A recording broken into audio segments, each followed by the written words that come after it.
¿Cómo están chicos? Buenas tardes con todos y todas y vamos a iniciar la clase de hoy. Confirman si me pueden escuchar, por favor. Buenas tardes, aquí sí se le escucha.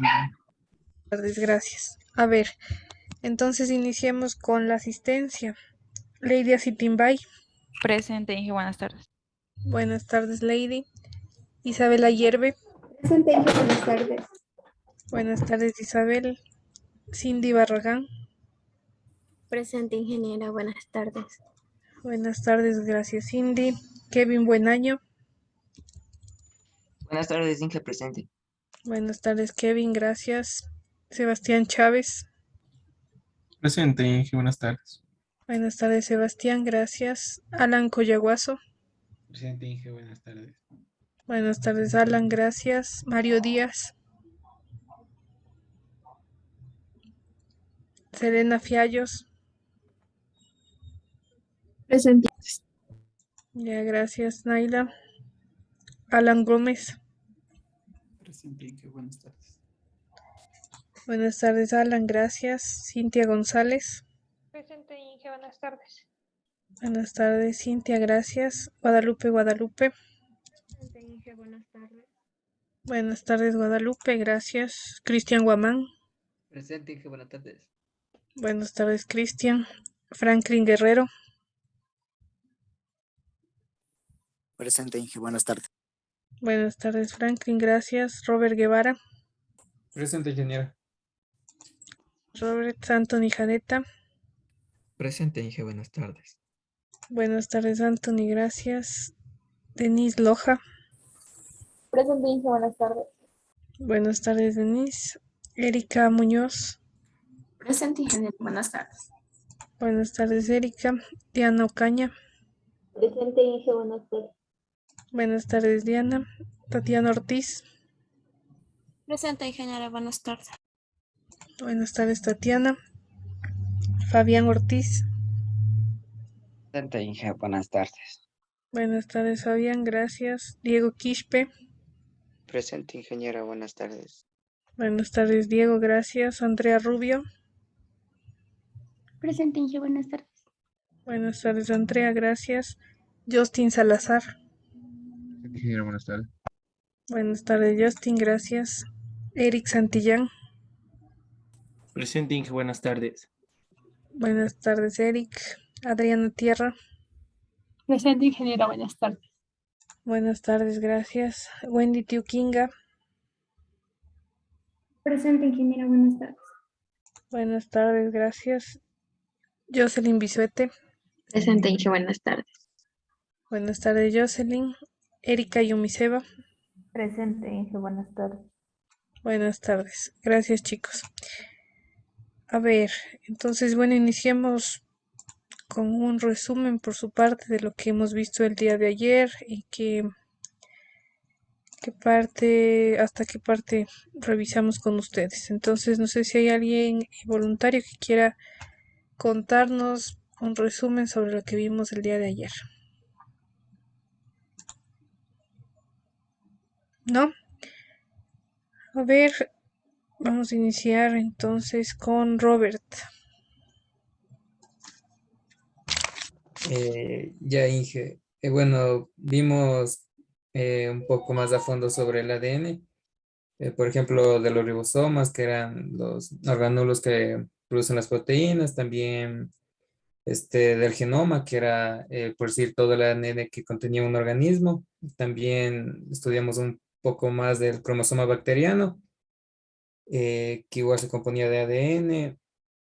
Este, y también ya vimos como una introducción a la ingeniería genética, que era ya modificar el ADN de un organismo vivo y que también en nuestra carrera podríamos aplicarlo. Por ejemplo, vimos ayer el ejemplo de que el maíz descendía de una planta que en tiempos antiguos no era comestible, pero que el hombre la fue domesticando y con esa alteración del ADN mediante cosecha selectiva se pudo obtener el maíz actual y que la técnica del ADN recombinante que ahora se usa hoy podríamos obtener cultivos con mayores características para nuestra carrera. Ya, gracias, Robert. A ver, alguien que quiera de voluntario complementar algo de lo que dijo Robert. No hay voluntarios. A ver, Diego.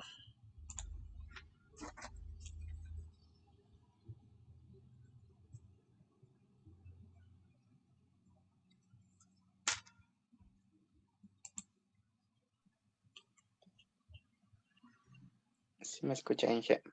Sí, se escucha, Diego. Ya, lo que hablamos también era acerca del compuesto del ADN que estaba compuesto de cuatro, ¿cómo era? Lo que era adenina, minina, citina y algo de otra cosa más.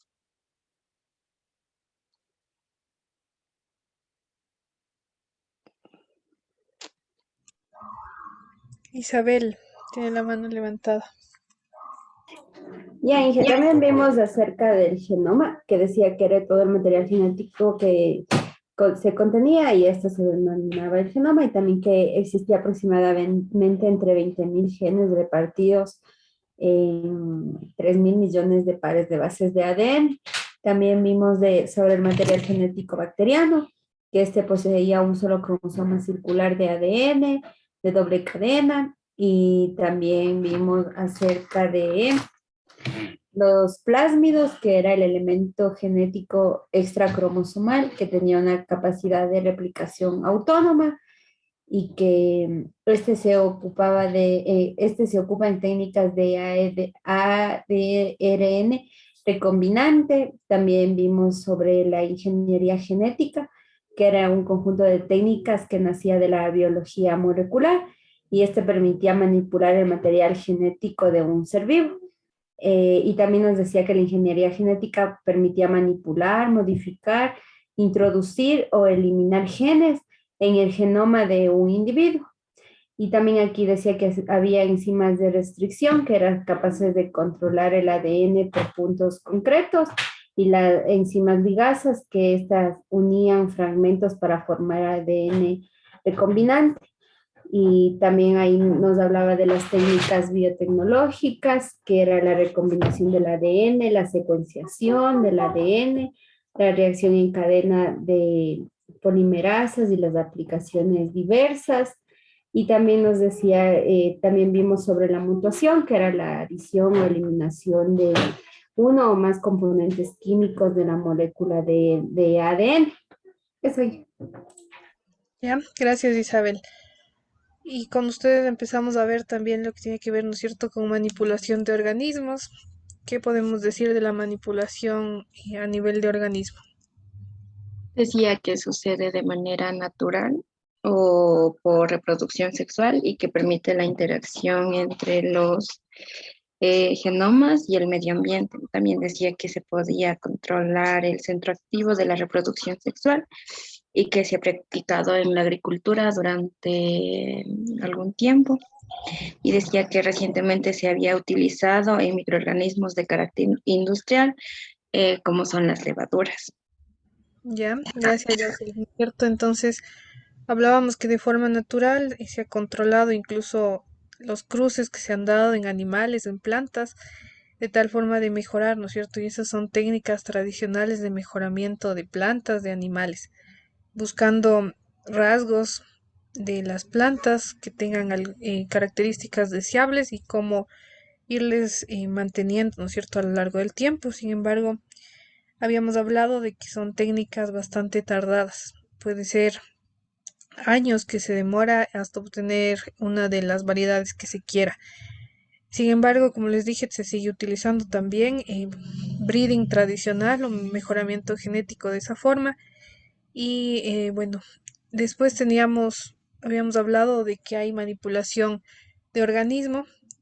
En esa es la que nos quedamos el día de ayer. Y bueno, vamos a empezar a ver lo que tiene que ver con manipulación celular. Esto se va a estar dando a nivel de plantas, sobre todo. ¿Y cómo se hace? Entonces ustedes ven aquí que de las plantas tienen una característica especial, y es que, por ejemplo, de tejidos jóvenes se puede extraer muestras, y esas muestras puede ser un pedacito de de una yema, puede ser también un pedazo de hoja, y a estos pedazos de hoja se les puede poner en medios de cultivo donde se tengan hormonas para inducir que se produzcan raíces y también brotes. Con esto se pueden regenerar plantas que van a ser exactamente iguales a la planta parental de donde se sacó la muestra. Entonces, vemos que ha sido, por ejemplo, esta técnica utilizada durante décadas y va a implicar también la fusión celular, el cultivo de células para regenerar plantas enteras a partir de células que se encuentran en la planta parental. Entonces, por ejemplo, podemos tomar un cuadradito de la hoja y este cuadrado de hoja, primero, bueno, tiene que ser sometido a un proceso de desinfección para que no estén presentes ningún tipo de contaminantes. Una vez que se somete al proceso de desinfección, se hace el corte de un trocito de hoja o, como les dije, puede ser también de de una parte del meristema apical, un brote, y eso se coloca dentro de medios de cultivo que van a tener, ustedes ven, contienen nutrientes, pero también van a tener hormonas que sirven para las plantas para que desarrollen un crecimiento apical, un crecimiento también de raíces, entonces tiene que manejar bien la concentración de auxinas, citoquininas, gibrelinas, que son enzimas, perdón, que son hormonas que tienen que ver justamente con inducir que se formen plantas completas. Entonces vamos a inducir eso dentro del cultivo de tejidos a nivel de laboratorio y después también una vez que esté completa la planta con brotes y también con hojas bien formadas, con raíces, se les puede llevar a procesos de aclimatación. Entonces, como son plantas que no han estado sometidas a condiciones ambientales, hace falta aclimatizarles.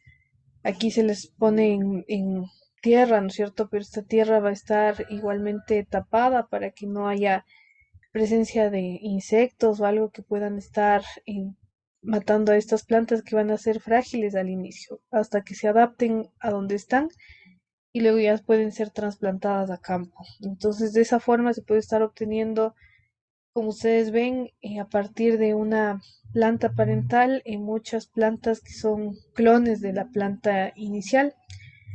Entonces, de esa forma se puede estar realizando cultivo de tejidos, obtención de plantas a partir de una sola. Y aquí también, como ustedes ven, va a ser un proceso como el anterior, bastante al azar. En el caso de que sea al azar, no se puede saber o controlar qué características, ¿no es cierto?, van a estar directamente presentes dentro de este organismo parental. Lo observable se puede ver que, por ejemplo, tenga un fruto grande, sin embargo, no se sabe si es o no resistente a plagas, etcétera. Entonces, se puede estar teniendo que estas plantas no sean resistentes a plagas, pero tengan frutos grandes. Entonces, de esa forma se puede estar teniendo algunas desventajas dentro del uso de esta manipulación celular. También tenemos aquí que se pueden dar cambios que van a ser más rápidos a partir de una planta, ¿no es cierto? Si ya se ve que tiene buenas características, se pueden obtener mayor cantidad de plantas que sean iguales. Y esto es el clonado de muchas importantes especies de plantas. Si ustedes se imaginan, se realiza sobre todo para plantas que tienen importancia comercial, plantas igualmente que se buscan conservarlas. El cultivo de tejidos, por ejemplo, es muy usado para plantas que están en peligro de extinción, que no tienen buenas tasas de reproducción. Entonces ahí se ocupa bastante esta técnica de cultivo de tejidos. No sé si hay preguntas.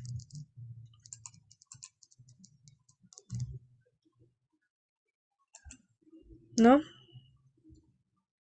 Y de ahí, si pasamos a la parte de técnicas de manipulación genética, podemos tener tecnologías de protoplastos y fusión celular, y también la tecnología del ADN recombinante, que es una tecnología de ingeniería genética. Entonces, dentro de la tecnología de protoplastos, igualmente se van a estar realizando para, sobre todo, células de tipo vegetales. y vamos a ver qué es un protoplasto. Un protoplasto directamente es conocido como una célula desnuda. Entonces, ¿qué pasa?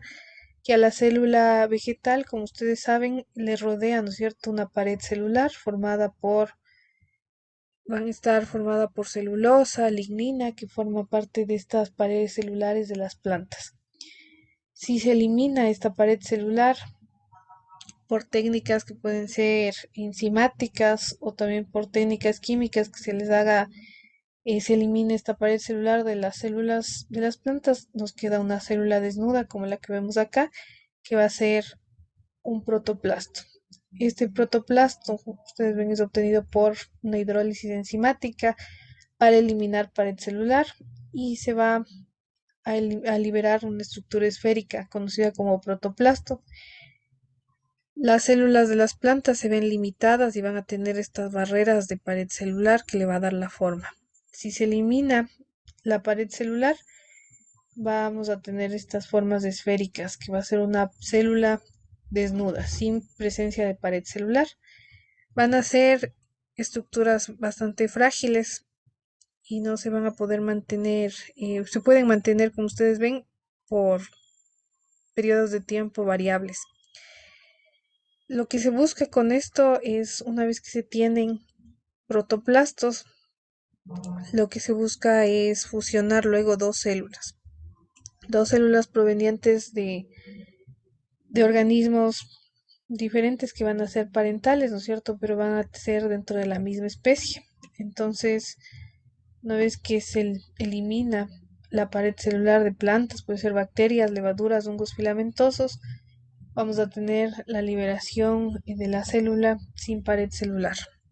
Estos protoplastos aislados posteriormente no pueden propagarse por sí mismos, de modo que necesitan regenerar previamente la pared celular antes de retomar la capacidad reproductora. La pared celular va a ser una estructura de barrera que va a impedir justamente que se dé una fusión celular, entonces para eso se les elimina la pared celular. Luego se hace una fusión celular, entonces va a inducirse que las dos células se unan. Entonces, ¿cómo se hace esta fusión celular? Puede ser por métodos químicos, utilizando agentes como el polietilenglicol. También se puede hacer por métodos físicos, haciéndole por electrofusión, y justamente se va a dar un estímulo eléctrico y con eso se va a lograr que se fusionen las células. Entonces, tenemos aquí que se va a poder lograr justo esto también por irradiación con luz UV. También es otro método físico para poder inducir la fusión de células. Se puede también inducir la fusión de protoplastos de diferentes cepas, venciendo también así barreras naturales de cruzamiento que se puedan estar dando. Sin embargo, el rango de fusiones de protoplastos se va a encontrar limitado por la necesidad de la compatibilidad del ADN de diferentes cepas. Entonces, se puede lograr, como ustedes ven, esta fusión, y con esta fusión se tendría que aquí va a haber una mezcla de las características, ¿no es cierto?, de la célula que provino del origen parental y de la otra planta. Entonces se puede estar fusionando y se tendría una combinación de las características vistas dentro de esas dos plantas. No sé si tienen preguntas hasta aquí.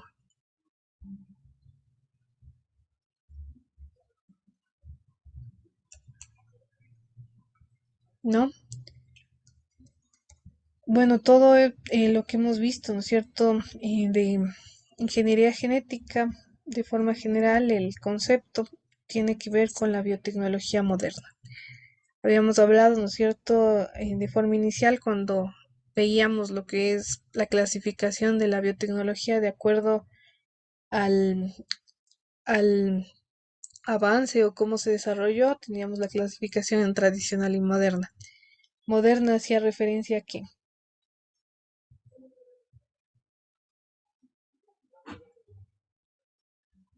¿Qué era la biotecnología moderna? Se da a partir del descubrimiento del ADN. ¿Ya? ¿Y qué más?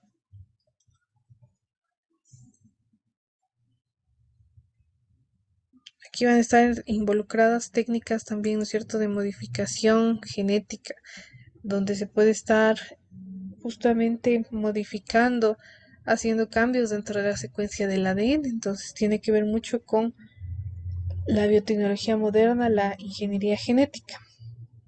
Y con esto se ha podido mejorar justamente diferentes procesos. Entonces, habíamos hablado, ¿no es cierto?, que biotecnología tradicional tenía que ver con producción de alimentos, pero de forma ancestral, tradicional, con fermentaciones de forma natural como se ha venido dando.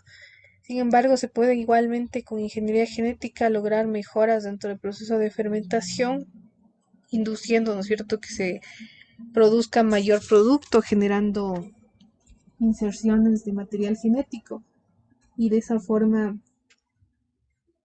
se pueden mejorar los procesos. Por ahí nos hablaba Jocelyn, me parece que era justamente de los procesos que se obtienen, ¿no es cierto?, microorganismos industriales mejorados. Entonces es igualmente con esta técnica de ingeniería genética. También dentro de lo que hemos hablado de enzimas, vemos que son muy útiles, ¿no es cierto?, dentro del procesado de alimentos, dentro de la industria alimentaria y también dentro de otras industrias. Por ahí vieron industrias de cuero, industria papelera, entonces tiene mucho que ver también en producción de enzimas recombinantes. La mayor parte de las enzimas que ustedes expusieron son producidas, ¿no es cierto?, en microorganismos en mayor proporción para usos industriales. Para usos o la fuente natural no va a generar mucha cantidad de enzima, entonces lo que se ha hecho es, por medio de técnica de ADN recombinante, hacer que estas enzimas de origen animal, de origen de plantas, se produzcan en microorganismos, como ustedes vieron dentro de lo que ustedes consultaron y realizaron de investigación formativa. También se pueden obtener otros metabolitos de interés, aminoácidos, vitaminas, por ingeniería genética. Y también dentro del área de la farmacología, medicamentos, vacunas que pueden ser obtenidos por ingeniería genética. Y tenemos aplicaciones como las enzimas que ya vimos en diferentes industrias. Y también otra de las grandes áreas de aplicación de la ingeniería genética es la obtención de plantas y animales genéticamente modificadas. Estas siglas de GM o OGM son organismos genéticamente modificados y que van a ser estas siglas correspondientes a plantas, animales que han sufrido un proceso de modificación a nivel de ADN. Con esto se ha logrado mejoramiento y producción de moléculas de interés en plantas y en animales. Entonces tenemos, por ejemplo, plantas transgénicas. Hay algunas variedades de maíz que va a ser maíz transgénico, que tienen incorporación de genes de resistencia o de que producen su propio pesticida a las plantas. Entonces de esa forma pueden obtenerse mejor rendimiento de cosechas y que no hace falta adicionar ningún pesticida para control de plagas. Animales también genéticamente modificados que producen alguna proteína de origen humana. Por ejemplo, teníamos algunos, pueden ser vacas que produzcan leche humana, etcétera. Entonces se pueden obtener diferentes mejoras dentro de la producción o generar productos que naturalmente no son producidos por esos organismos. No sé si hay preguntas.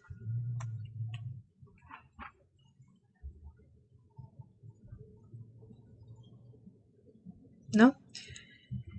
Dentro de manipulación molecular abarca justamente manipulación de los ácidos nucleicos, del ácido desoxirribonucleico, que es del ADN, y también puede ser también del ácido ribonucleico. Con esta técnica con estas técnicas de manipulación molecular, son técnicas más dirigidas. También con eso se logra un cambio directo, control de los cambios directos que se quieren incorporar. No va a tomar mucho tiempo realmente la generación de variedades mejoradas. Sin embargo, a que sean liberadas al mercado esas variedades mejoradas, sí va a tomar tiempo hasta que se evalúe que sean en cultivos que no tengan ninguna afectación o que vayan a estar produciendo algún efecto nocivo. Entonces sí pasa tiempo en campos donde se le mantiene en condiciones estrictas y cerradas para que no haya, por ejemplo, una liberación de polen. Entonces se evalúa por tiempos largos que se asegure ese tipo de cultivo. Va a abarcar justamente la ingeniería genética, tecnología del ADN recombinante, que va a ser una técnica muy utilizada dentro de las aplicaciones de manipulación molecular. Y con esto se logra, como ustedes ven, se dan cambios directos, son controlables de estos cambios y se puede justamente únicamente, por ejemplo, introducir los genes de interés y no que venga a la par alguna otra secuencia que no es de interés. Entonces es capaz el investigador de conocer en gran medida los cambios que se van a producir. Si ya se reconoce qué parte del ADN, por ejemplo, es la que genera que el fruto sea más grande, esa parte del ADN se va a estar extrayendo y colocando dentro de un genoma receptor. Y con eso vamos a tener una mejora dentro de las características de las plantas, animales o también microorganismos. Como ustedes ven, va a ser posible en la manipulación añadir, suprimir, hacer cambios dentro de las partes de la molécula del ADN y va a ser con alto grado de precisión.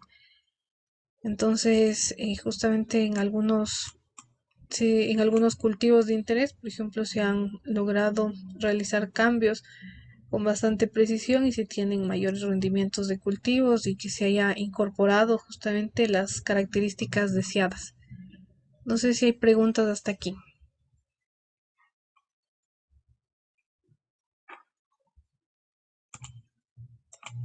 ¿No?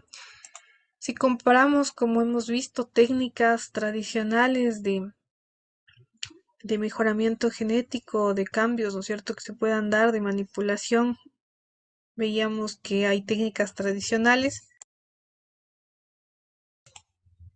Técnicas tradicionales van a ser, ¿no es cierto?, generalmente por reproducción. Entonces aquí vamos a tener, si este de aquí que ustedes ven en rojo es el gen deseado, se va a hacer, ¿no es cierto?, una reproducción entre, si hablamos de plantas, sería dos plantas que van a tener, justamente la una va a ser que tiene el gen deseado y la otra que va a ser la planta con la que se va a estar, también puede tener aquí otra característica de las deseadas. Entonces se puede hacer cruzamientos, pero vemos que este cruzamiento va a ser al azar.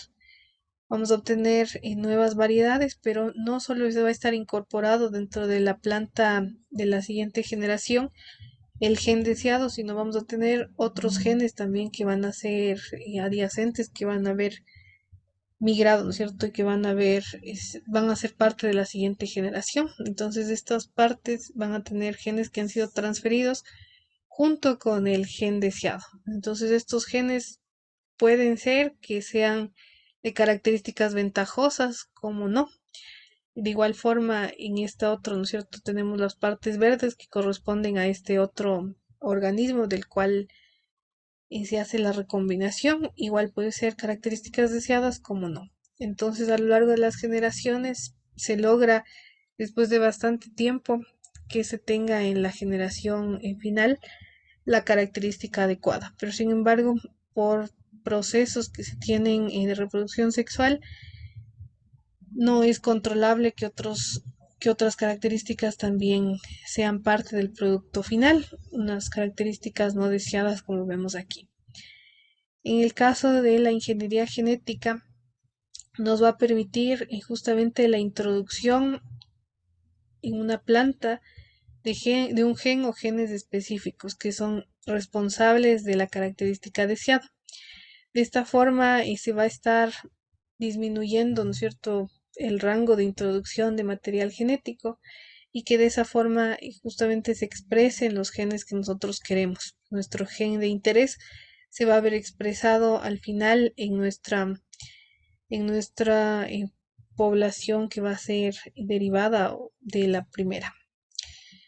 Entonces, de esa forma se evita que se inserten también algunas otras características de las no deseadas dentro de la nueva variedad que se pretende generar. Entonces, únicamente características deseadas, genes deseados van a ser transferidos. Incluso se puede estar dando en una locación en el genoma que es el receptor, en una locación específica. Y con eso podemos obtener cambios a nivel de plantas, como vemos acá, que van a ser más controladas y que se va a poder justamente obtener en menor tiempo nuestras plantas deseadas con incorporación de los genes. No sé si tienen preguntas.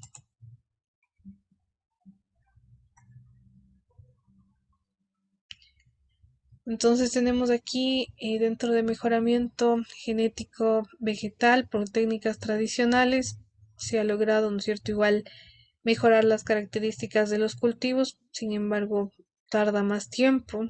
Igual se puede estar trabajando con estas técnicas para obtener mejores rendimientos, características ya diferentes dentro de las plantas.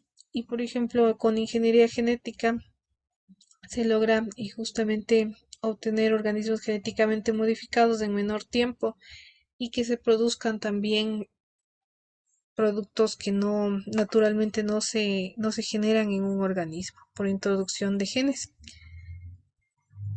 Y aquí va a haber, por ejemplo, producción de fármacos, también las enzimas recombinantes como la quimosina recombinante, que es producida, ¿no es cierto?, para la industria quesera. Otras enzimas que se aplican para industrias son igualmente generadas por técnica de ingeniería genética. Vemos acá algunos ejemplos de los productos que se han generado por ingeniería genética. Puede ser que se genere, ¿no es cierto?, el retardo de senescencia.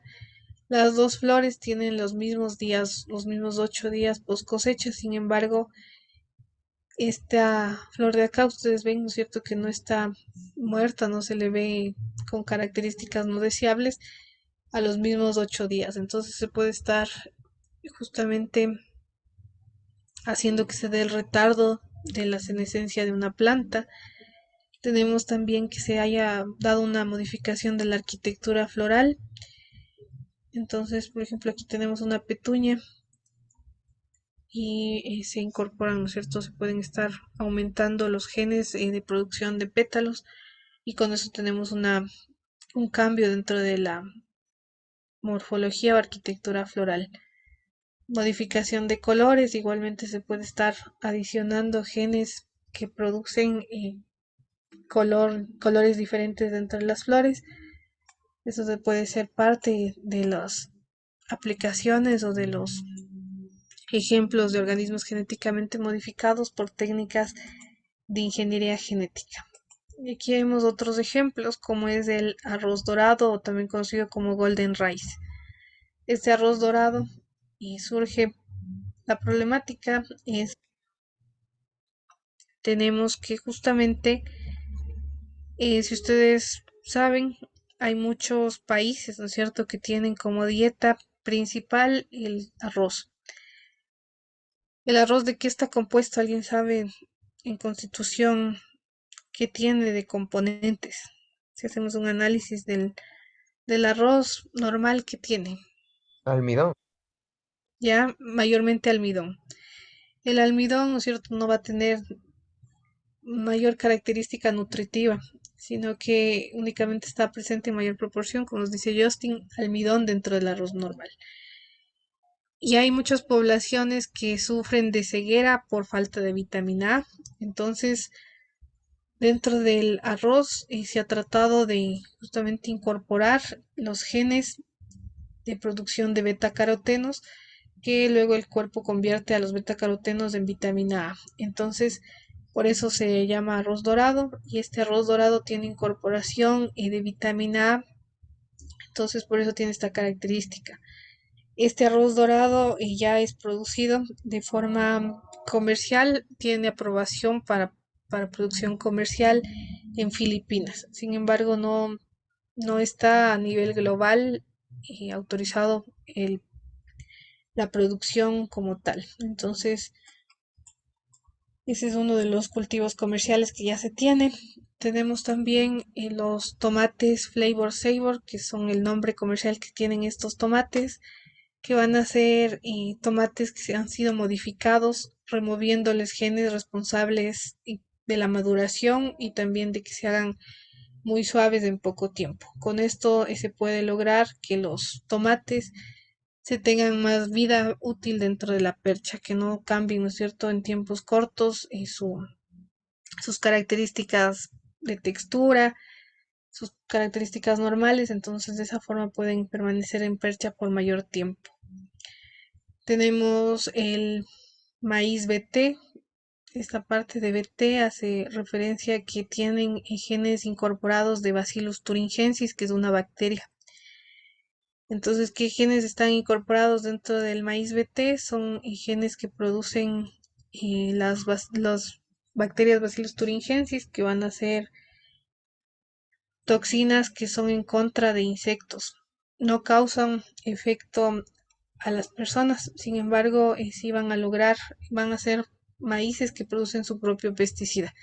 Con eso, lo que se genera es que se pueden estar justamente defendiendo las plantas y no les va a atacar este tipo de insectos generando pérdidas en las cosechas. Entonces tenemos aquí el maíz genéticamente modificado versus un maíz normal que va a tener afectación por plagas que pueden estarles afectando. Tenemos también salmón, que va a ser un animal que ha sido producido igualmente por ingeniería genética, y a este salmón se le ha dado la hormona del crecimiento, los genes que regulan la hormona del crecimiento, de tal forma que puede permanecer activa la hormona de crecimiento por un tiempo mayor. Con eso se logran peces con mayor tamaño y bueno, que van a poder justamente tener mejores rendimientos económicos igual. Y tenemos otros animales, ¿no es cierto?, que se han generado. Por ejemplo, aquí tenemos animales que tienen incorporación de genes de fluorescencia que son parte de las medusas. Entonces existe el gen GFP, que es el Green Fluorescent Protein, que va a ser gen de producción de la proteína fluorescente verde. Y este gen se puede incorporar igualmente en los animales. Generalmente no es que se hace por gusto, sino que se puede estar incorporando este gen de GFP de tal forma que se pueda analizar que justamente el organismo ha incorporado también, se puede hacer un ensamblaje del gen GFP junto con otros genes. Entonces, si luego por características visibles vemos que brilla en la oscuridad, podemos asumir que también tiene incorporación de los otros genes. Entonces es como un gen marcador que sirve para saber justamente que está incorporado también los otros genes. ¿Alguna pregunta, chicos?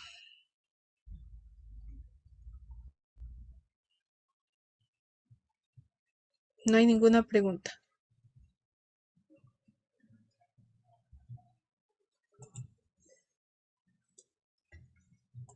Entonces tenemos aquí, ¿no es cierto?, el caso del arroz dorado es un caso bastante estudiado y justamente si ustedes van a la página web de www.goldenrice.org van a tener justamente aquí datos actuales de cómo está la producción del arroz dorado, en qué países se tiene ya la autorización para producción de este arroz dorado.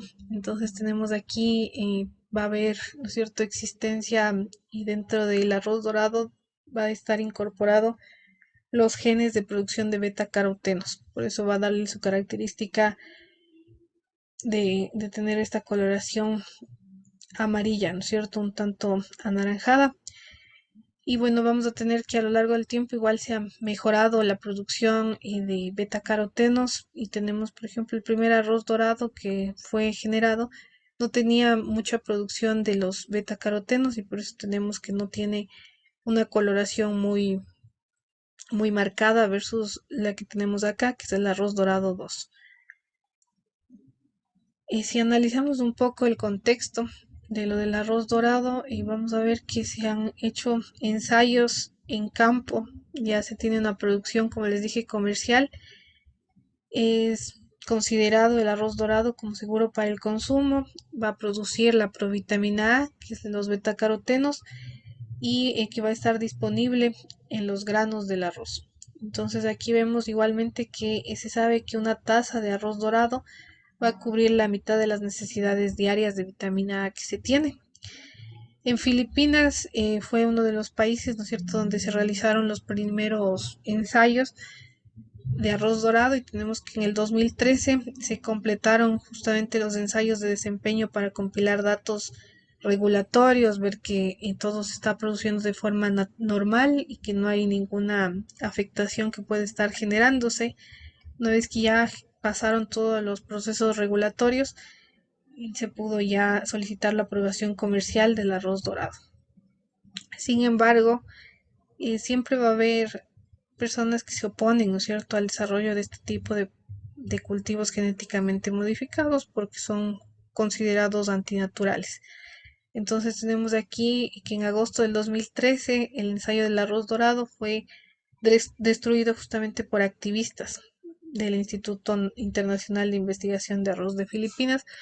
Con eso se tiene bastantes limitantes también, porque como ustedes ven, no es esta investigación de poco tiempo que se ha desarrollado, sino son años que tardan en completarse todos los ensayos de desempeño y también cumplir con datos regulatorios. Entonces, la investigación se puede justamente frenar por acciones de personas activistas que están en contra, por ejemplo, de este tipo de cultivos transgénicos. Entonces, de esa forma, por un tiempo sí se limitó bastante la producción comercial de este arroz dorado. No sé si tienen preguntas, chicos.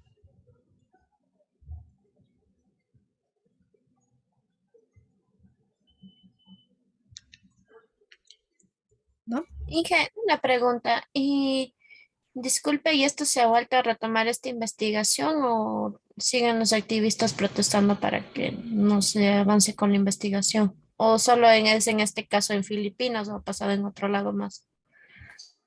Sí, ha pasado en varios lugares y, por ejemplo, tenemos también el caso de las papayas también que tenían, no recuerdo ahorita mismo qué gen introducido, pero igual hubo problemas con los activistas que igualmente generaron un retraso en todas las investigaciones. Tenemos, si ustedes ven, y bueno, entren a la página goldenrice.org y van a ver justamente que, bueno, ustedes me van a contar si está ahorita autorizado o no en la producción del arroz dorado. Van a tener 5 minutos para que entren a la página y revisen qué pasa con el dorado. Entonces, déjenme ver si les puedo compartir justamente la página para que ustedes puedan entrar de una forma más rápida.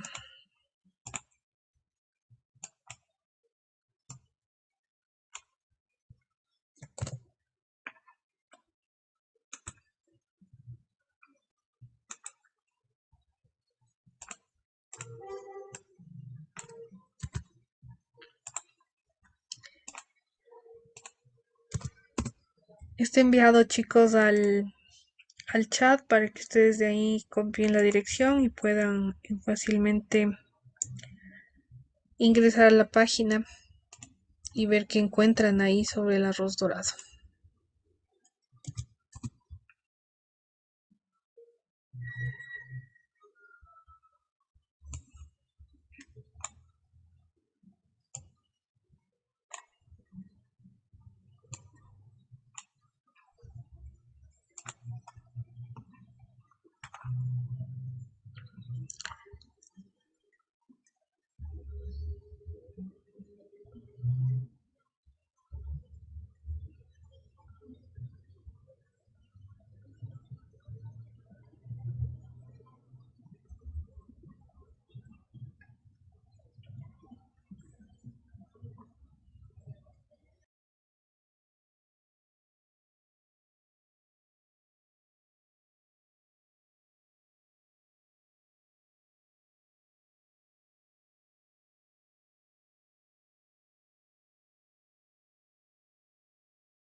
Ya chicos, alguien ya encontró la información que les pedí dentro de esa página sobre qué pasó con el arroz dorado, si está ya produciéndose, no se está produciendo, qué país ya tiene autorización de producción comercial del arroz dorado. A ver si tienen alguien ya el micrófono encendido. Filipinas. Bueno, yo encontré que Filipinas aprobó cultivar el arroz rico en vitamina A, ya que dice que proporcionaba durante mucho tiempo como un remedio parcial para la desnutrición infantil. Ya, gracias Denise. ¿Quién más encontró?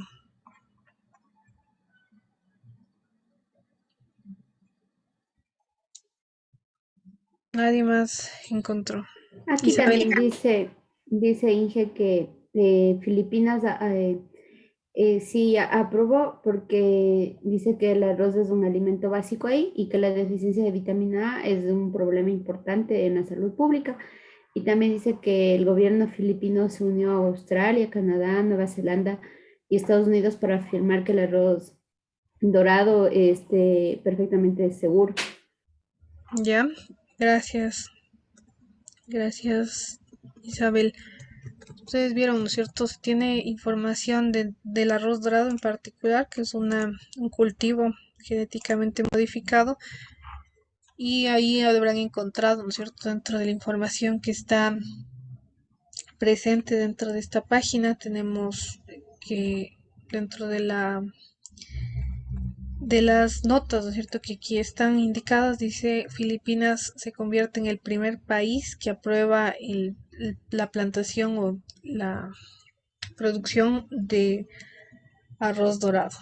Y aquí está justamente indicado que desde el 2021 de julio, 21 de julio del 2021 es que se aprobó en Filipinas justamente ya que se plante de forma comercial ya en mayores campos este tipo de arroz dorado.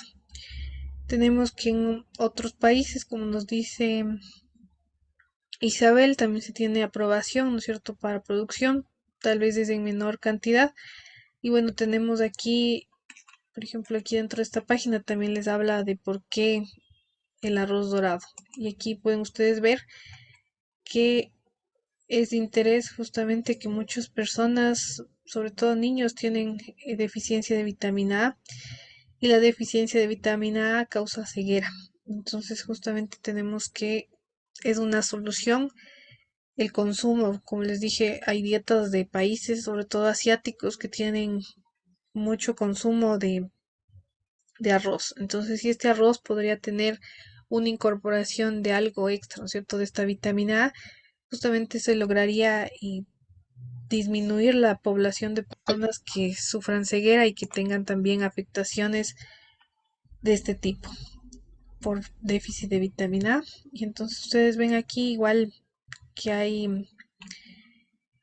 muchos niños que justamente sufren de esta deficiencia de vitamina A en diferentes países a nivel mundial. Entonces vemos acá y justo este cuadro creo que es de los países que tienen mayor deficiencia de vitamina A y tenemos ahí que sería justamente una posible solución el consumo de este arroz dorado que tiene producción de vitamina A o de los betacarotenos que van a ser necesarios para justamente mejorar estas condiciones. No sé si tienen preguntas.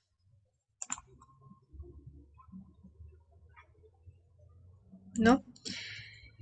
Y bueno, como habíamos visto, ¿no es cierto? La ingeniería genética primero partía de el conocimiento que tenemos sobre cómo es la estructura de la secuencia de la estructura, perdón, del modelo, ¿no es cierto?, del ADN, de cuáles son las 4 bases nucleotídicas que va a tener el ADN, y acordarse bien que es adenina, timina, citosina, guanina, las 4 bases nucleotídicas que forman el ADN. Entonces también tenemos que dentro del ADN, dentro del genoma de un organismo que va a ser la totalidad del material genético, están los genes, ¿no es cierto? Y los genes iban a ser justamente fragmentos de material genético que codifican para proteínas o para ARNs funcionales. Entonces estos genes van a ser, justamente habíamos hablado de que pueden ser los que regulan, ¿no es cierto? Genes regulatorios o genes estructurales. Genes estructurales que tienen que ver con producción de proteínas y los genes regulatorios iban a estar más bien teniendo que ver con la regulación de la expresión de los genes estructurales. Entonces aquí tenemos igual que la composición de ADN de todos los seres vivos es esencialmente la misma. No va a ser en orden exactamente igual la secuencia de los nucleótidos. Sin embargo, vamos a tener que, por ejemplo, se pueden hacer alineamientos de secuencias y tenemos aquí de diferentes orígenes en los genomas, ¿no es cierto? Va a ser los fragmentos de ADN que van a ser de humano en la primera, tenemos de chimpancé, esta segunda línea, de gorila, la tercera, de orangután y de perro. Entonces vemos igual que en ciertos fragmentos coinciden y van a ser iguales y también van a tener cambios, ¿no es cierto? Por ejemplo, aquí vemos que están subrayados los cambios que se ven en los diferentes fragmentos de ADN que han sido comparados aquí. Entonces podemos aquí ver que todos los genomas, tanto si son de Homo sapiens, de gorila, de chimpancé, van a tener las mismas 4 bases nucleotídicas, en estructura va a ser lo mismo el ADN.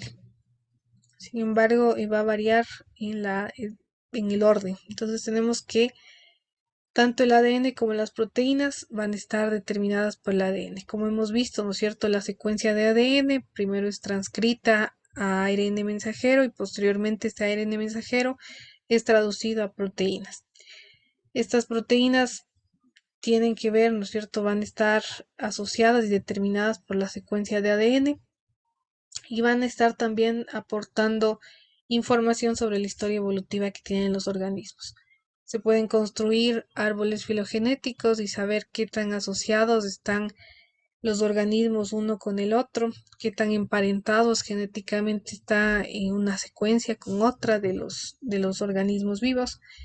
Y tenemos aquí que justamente la uniformidad en la composición química, en procesos metabólicos que se tienen dentro de los diferentes organismos, habla de los antepasados comunes o que haya cierta similitud, ¿no es cierto?, entre diferentes organismos.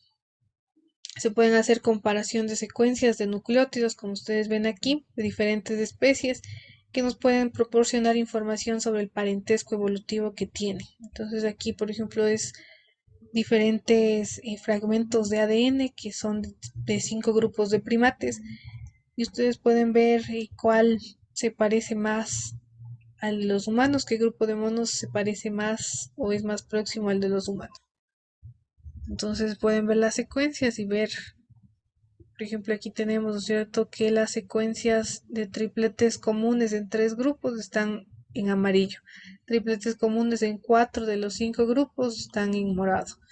Y tripletes comunes en todos los grupos están en verde. Entonces, ahí analícenle y me dicen con cuál, bueno, ya saben con cuál de los grupos, ¿no es cierto?, está más relacionado, va a ser con los chimpancés. Ustedes ven que tienen mayor cantidad de secuencias comunes que están siendo parte de los chimpancés y con los humanos, si comparamos la secuencia. Sí va a haber cambios dentro de la secuencia, pero bueno, en este es un fragmento chiquito que se ha tomado para comparar.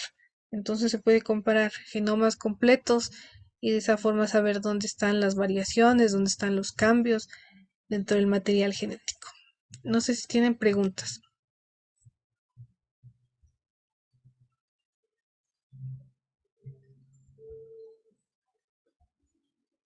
¿No? Entonces ya habíamos hablado, ¿no es cierto?, de qué es la tecnología del ADN recombinante. Va a ser justamente referencia a la creación de nuevas combinaciones de segmentos de la molécula de ADN. Entonces podemos tener un genoma que va a ser el receptor y tenemos genes provenientes de otro origen. Entonces puede ser, por ejemplo, aquí este es el caso del maíz BT, que es un maíz transgénico, un maíz genéticamente modificado, donde el receptor va a ser el genoma del maíz. ¿Y qué se va a estar insertando? Se van a insertar genes de Bacillus thuringiensis que tienen que ver con la producción de toxinas, de las toxinas CRI, son así conocidas el nombre de las toxinas, que tienen que ver con, son toxinas que son entomopatógenas, que van a estar afectando a las plagas, a los insectos. Entonces van a matar a los insectos estas toxinas que son producidas por Bacillus thuringiensis de forma natural. Se toman esos genes de producción de toxinas y se le incorporan dentro del genoma que va a ser el receptor, que es el de maíz. Con eso tenemos justamente que se logra un maíz que tiene presencia de ADN recombinante, una creación de nuevas combinaciones de segmentos de la molécula de ADN que no se encuentran juntas de forma natural. Esta tecnología justamente va a tener que ver con técnicas de biología molecular, con técnicas bioquímicas de estudio de ácidos nucleicos y que van justamente a permitir el ensamblaje de estos genes dentro del genoma receptor. No sé si tienen preguntas, chicos.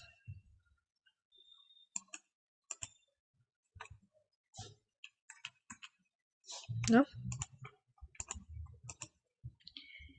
Entonces vimos, ¿no es cierto?, que inicialmente en 1953 se dio ya por Watson y Crick el desarrollo de lo que es el modelo, ¿no es cierto?, de doble hélice, se estudió el ADN y posteriormente ya en la década de los 60 había muchos científicos que estaban justamente interesados en clonar genes, en tomar genes e insertarlos dentro de otros genomas, eso es el clonado de genes, y eso ellos especulaban que era posible justamente realizar un corte de fragmentos de ADN y posteriormente ensamblado de este ADN de diferentes orígenes. Sin embargo, esto, como ustedes ven, era únicamente una hipótesis para los años 60. Posteriormente, con mayor investigación, se logró volver realidad esta hipótesis.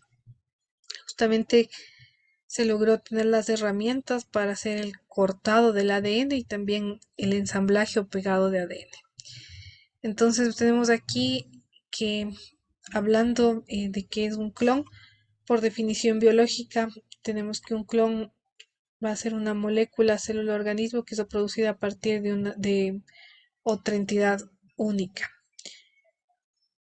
Hay múltiples aplicaciones que tienen que ver con la ingeniería genética, como ya vimos algunas de ellas, ¿no es cierto? Tenemos en investigación, en medicina, va a haber producción de animales transgénicos, de enzimas, proteínas de interés médico, terapia génica, aplicaciones industriales, igualmente producción de organismos genéticamente modificados de tipo microorganismos que generen algún producto de interés en mayor proporción.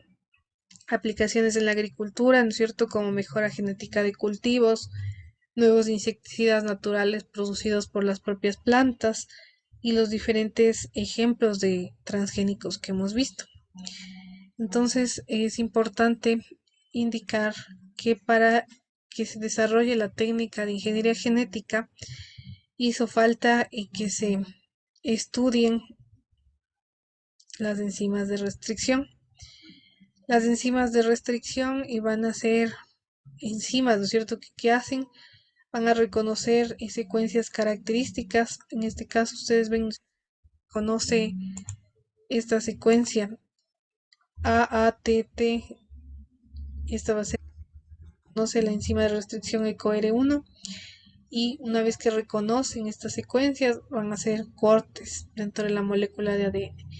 Una vez que hacen estos cortes van a generarse estos extremos cohesivos. Entonces estos cortes permiten justamente realizar corte tanto de los genes de interés como también del plásmido donde se va a insertar estos genes de interés. Generalmente, como ustedes ven, las enzimas de restricción reconocen de 4 a 6 pares de bases y realizan el corte. El corte puede ser recto o puede ser un corte, como ustedes ven, generando extremos cohesivos. Los de mayor interés van a ser aquellas enzimas que generen estos extremos cohesivos, porque habíamos hablado, ¿no es cierto?, que una de las características que tiene la técnica de ADN recombinante va a ser primero la complementariedad de bases y también que secuencias complementarias se pegan entre sí. Entonces aquí van a ensamblarse secuencias que son complementarias a esta secuencia que tenemos acá. No sé si tienen preguntas.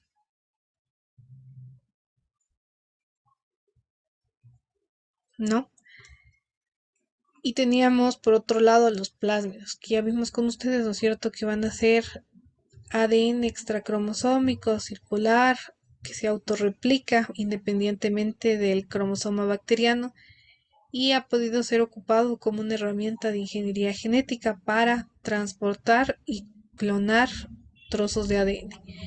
Entonces este plásmido justamente era esta secuencia que ustedes ven acá, son moléculas de ADN circular y estas moléculas de ADN circular van a ser igualmente cortadas con enzima de restricción, con las mismas enzimas que se corta el fragmento de interés y se generan estos extremos que van a ser complementarios. De esa forma se puede estar realizando un ensamblado en el plásmido del material genético de interés que se quiera, del gen de interés. Con eso tenemos producción del ADN recombinante. Entonces tenemos que justamente los microbiólogos en la década de los 60 descubrieron que algunas bacterias eran resistentes a los bacteriófagos o virus que afectan a las bacterias porque podían limitar la replicación de estos bacteriófagos. Entonces ahí hubo la contribución justamente de un científico suizo que es Arber, que propuso que el crecimiento limitado de los fagos se producía porque algunas bacterias contenían enzimas que podían cortar el ADN proveniente de los virus en trozos pequeños y evitando así que se dé la replicación viral. Y estas enzimas eran las enzimas de restricción, enzimas que se conoce que son una forma que tienen, una estrategia que tienen las bacterias de reconocer ADN extraño y realizar un corte.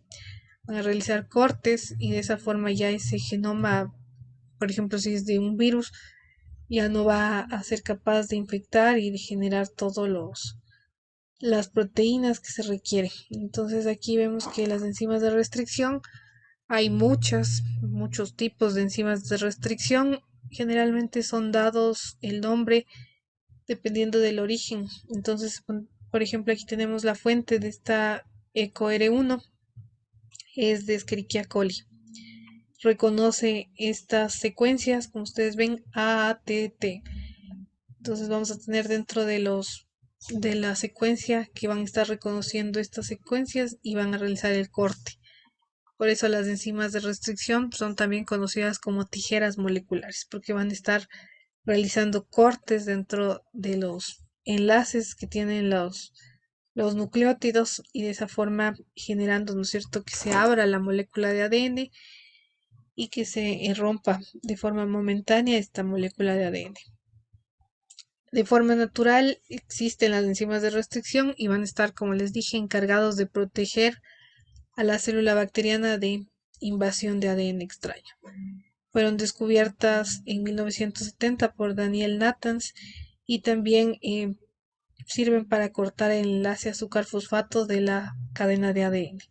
Son aisladas de bacterias, ya se tienen purificadas estas enzimas y van justamente a servirnos como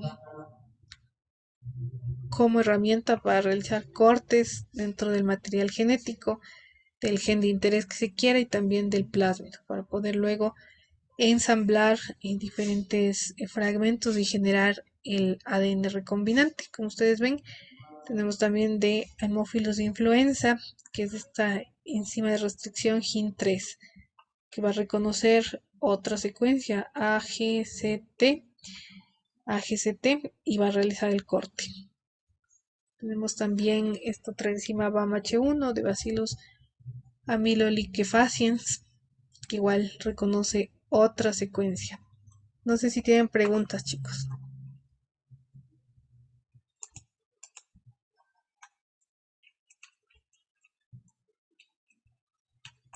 No hay preguntas.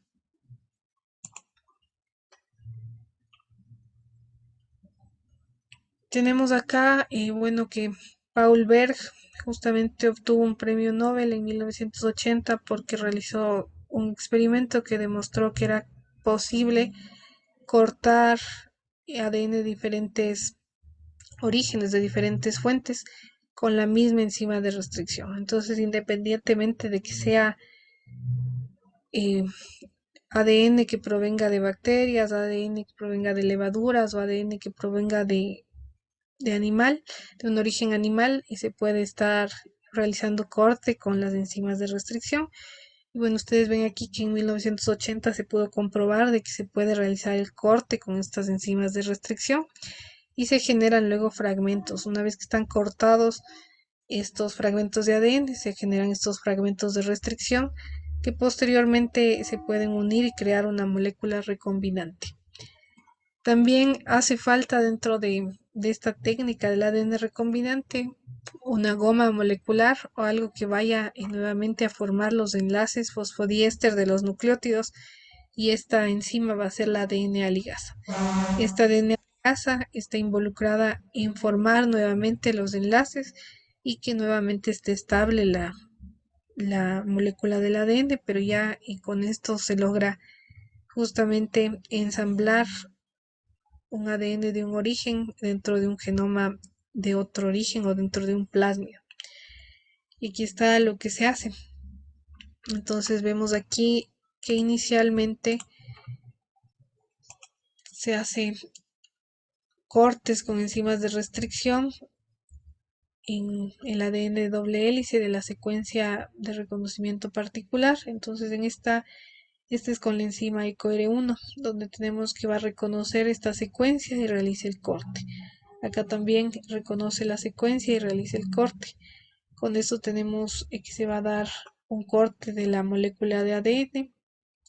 Estos cortes producen fragmentos de ADN de extremos cohesivos y también vamos a hacer un corte con las mismas enzimas de restricción del plásmido bacteriano. Entonces, como tiene que se ha hecho con las mismas enzimas de restricción, van a tener estos fragmentos que van a ser complementarios, ¿no es cierto? Este de acá va a ser complementario con el de acá. Entonces, de esa forma se pueden ensamblar nuevamente con la ayuda de la enzima ligasa. Se van a estar uniendo estos enlaces fosfodiéster nuevamente. Se empareja, se da el emparejamiento de bases y aquí tenemos el ensamblaje del gen de interés dentro del plásmido. Entonces aquí vemos que los fragmentos unidos van a formar justamente una molécula, primero una molécula lineal o bien circular como se encuentra aquí en el caso del plásmido, y también se pueden estar generando justamente aquí es cuando ya se conoce como ADN recombinante, cuando ya está ensamblado aquí con la ligasa, ya está todo bien, el plásmido bacteriano con este otro fragmento que ha sido, aquí tenemos en el ejemplo, es de ADN humano. Entonces de esa forma se logra obtener este plásmido con presencia de ADN recombinante. No sé si tienen preguntas.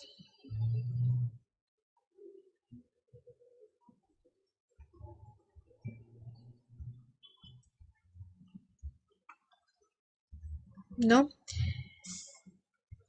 Entonces aquí se va a tener justamente dentro de las funciones básicas, una vez que está ensamblado en el plásmido, habíamos hablado que los plásmidos tienen un origen de replicación y este origen de replicación es independiente, ¿no es cierto?, del genoma de la bacteria. Entonces va a tener y que se pueden estar clonando, generando múltiples copias del gen. Entonces pueden estarse eh, replicando y generando más copias del plásmido con el fragmento incorporado y pueden expresar una proteína codificada por el gen de interés. Entonces ya van a poder generar mRNA y posteriormente el mRNA ser reconocido por los ribosomas y que genere la proteína que sea la de interés. De esa forma se ha obtenido quimosina recombinante, se ha obtenido también la insulina humana, haciendo justamente este proceso de ADN recombinante.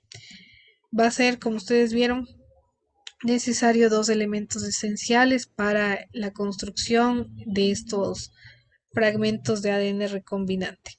Vamos a necesitar la secuencia de ADN de interés, que puede ser diversa. En el caso, por ejemplo, del arroz dorado, teníamos que la secuencia de ADN de interés, ¿cuál era?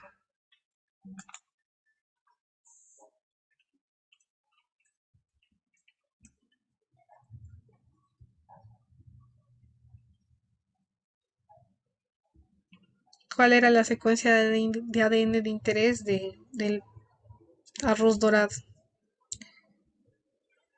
De ese caso en particular que vimos.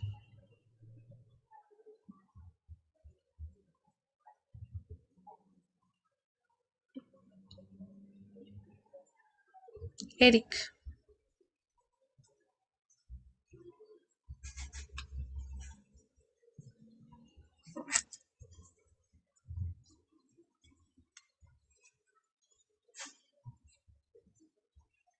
Lady.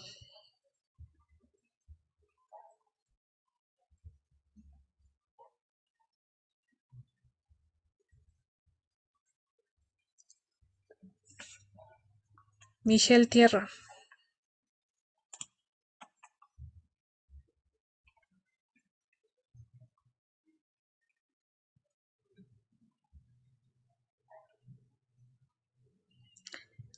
¿Era la de los betacarotenos? Gracias, Jocelyn. A ver, chicos, como me estoy dando cuenta que no están poniendo atención, les voy a crear un cuestionario de una prueba para que ustedes respondan en los últimos minutos de la clase.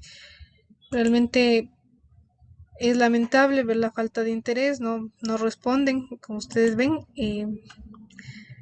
A ver, Erika, por favor, si le pido que usted lo notifique a su tutor, que es, me parece que es la ingeniera Alexandra Marcatoma. No responden los estudiantes. Ya, ingeniero, yo le notifico.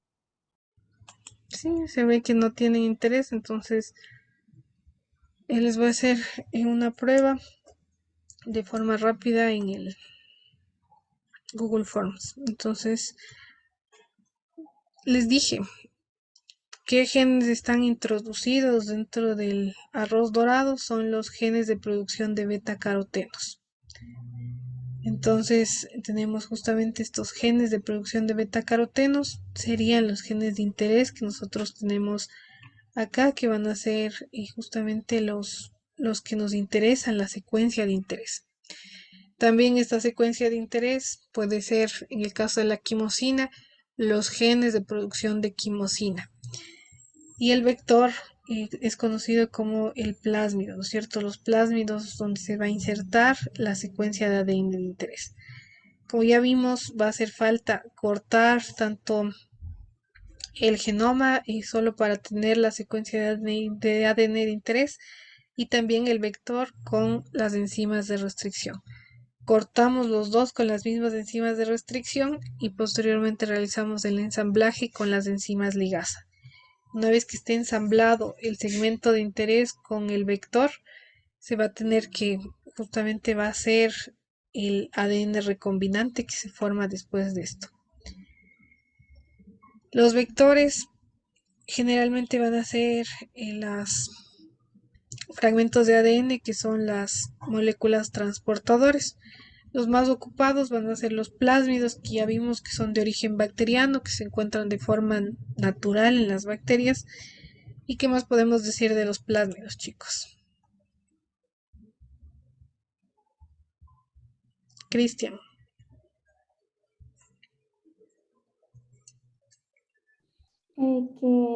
que dan características adaptativas de las células bacterianas y que es el elemento genético extracromosomal con capacidad de replicación autónoma. Ya, gracias Daniela. Sabemos, ¿no es cierto?, eso, que están presentes de forma natural en las bacterias y que le van a estar dando ventajas adaptativas. Aquí va a estar acumulado, ¿no es cierto?, características como resistencia a antibióticos y también la virulencia. Es el sistema más común utilizado para poder justamente ligar el fragmento de interés dentro de estos plásmidos que van a servir como moléculas de ADN transportadoras. Sin embargo, tiene un limitante, ¿no es cierto?, que sirve para insertar hasta 10 kbs o 10.000 pares de bases. Entonces, fragmentos que sean más grandes de 10.000 pares de bases no van a poder ser introducidos en plásmidos. Por eso se tiene, por ejemplo, que se ocupan otros vectores para transportar nuestro fragmento de ADN de interés, como son los fagos, que se pueden estar ocupando justamente para mayores capacidades que se requieran para introducir material genético. Y también los cósmidos, que van igualmente a tener una capacidad de 44.000 pares de bases. Y tenemos acá los BAC o cromosomas bacterianos también que se ocupan como vectores. Sin embargo, a los que más vamos a nosotros tomar en cuenta son los plásmidos, que son los sistemas más comunes de inserción. Luego tenemos igualmente células huésped, donde se va a insertar el plásmido. Entonces no queda solo con que ya tenemos nuestra molécula de ADN recombinante formada y listo, sino que este plásmido va a ser necesario insertarle dentro de una célula. Esta célula, como vemos acá, puede ser células huésped de levaduras, de Saccharomyces cerevisiae, de Pichia pastoris, células de mamíferos, líneas celulares como estas líneas celulares que son de ovario de hámster, que son ocupadas dentro del laboratorio. También tenemos en bacterias gram negativas como E. coli, Pseudomonas aeruginosa, gram positivas como Bacillus subtilis, Staphylococcus aureus y Streptomyces de diferentes especies. Son las células huésped donde se puede estar insertando los plásmidos o los vectores que ya tienen presencia de nuestro fragmento de ADN de interés. Entonces se inserta dentro de bacterias. Entonces, ¿cómo se insertan? Vamos a tener que se insertan por medios haciendo una apertura transitoria de la membrana, permitiendo que ingrese el plásmido por métodos químicos, utilizando sustancias químicas que hacen justamente poros a nivel de membrana, pero no es que van a ser por todo el tiempo, sino únicamente por pequeños lapsos de tiempo que permiten el ingreso de los plásmidos. También se puede hacer por electroporación, que va a ser justamente igual darle descarga eléctrica para que permita la formación de poros y que ingrese el plásmido con el fragmento de ADN de interés. Y como ya vimos, ¿no es cierto?, se ocupan los plásmidos, que ya sabemos las características que tienen, son ADN de doble cadena, son estructuras circulares, van a tener su propio origen de replicación, que con eso les ayuda a generar copias de estos plásmidos de forma independiente al genoma de la célula huésped y se replican autónomamente de las células bacterianas. Se ocupan porque son pequeños y producen múltiples copias. Entonces, habíamos visto, ¿no es cierto?, que son elementos extracromosómicos de las células bacterianas. Y estos plásmidos, cuando son ocupados para las técnicas de ADN recombinante, van a tener estas características que nosotros vemos acá. Van a tener primero, bueno, empecemos aquí. Teníamos el ORI, ¿no es cierto? ¿Qué era el ORI? Sí les dije antes.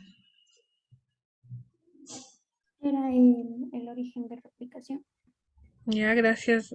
Era el origen de replicación, ¿no es cierto? A partir de aquí se va a dar una replicación del plásmido cuando se requiere generar una copia de este plásmido. Entonces va a tener el ORI, que es el origen de replicación.